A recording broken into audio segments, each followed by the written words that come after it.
जन्मदात्या आईनेच अवघ्या 10 महिन्यांच्या चिमुकलीचा गळा दाबून खून करून तिला पाण्याच्या बादलीत बुडविले। त्यानंतर तिने 6 महिन्याच्या मुलीलाही जीवे मारण्याचा प्रयत्न केला। कळस म्हणजे ही जन्मदाती मृत मुलीला खांद्यावर घेऊन शहर पोलीस ठाण्यात दाखल झाली। ही घटना रविवारी तारीख 19 सकाळी 9 ते 10 वाजल्याच्या सुमारास बार्शीत घडली। या हृदयद्रावक घटनेमुळे बार्शी शहरात हळहळ व्यक्त होत आहे। याबाबत बार्शी शहर पोलीस ठाण्यात आईविरुद्ध खुनाचा व दुसऱ्या 6 वर्षाच्या मुलीचा खुनाचा प्रयत्न केल्याप्रकरणी गुन्हा दाखल करण्यात आला आहे। संबंधित महिलेने मायग्रेनच्या आजारातून हे कृत्य केल्याची माहिती पोलिसांनी दिली।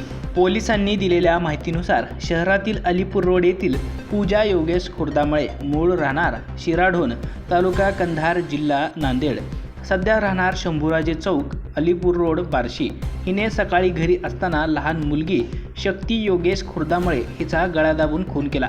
एवढ्यावरच न थांबता तिने त्या चिमुकलीला बाथरूममध्ये नेऊन पाण्याच्या बादलीत बुडविले।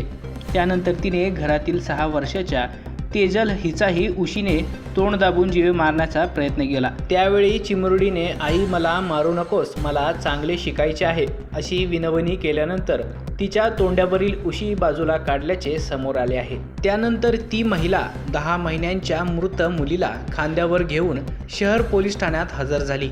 मी हिचा गळा दाबून तिला पाण्याच्या बादलीत बुडवून मारले असून मला अटक करा, मला गोळ्या घालून मारून टाका असे तिने सांगितले। त्यानंतर महिला पोलीस हवालदार शबाना कोतवाल यांनी विचारपूस केली असता तिने स्वतःच मुलीला गळा दाबून तसेच पाण्यात भरलेल्या बादलीत बुडवून तिचा जीव घेतल्याचे सांगितले।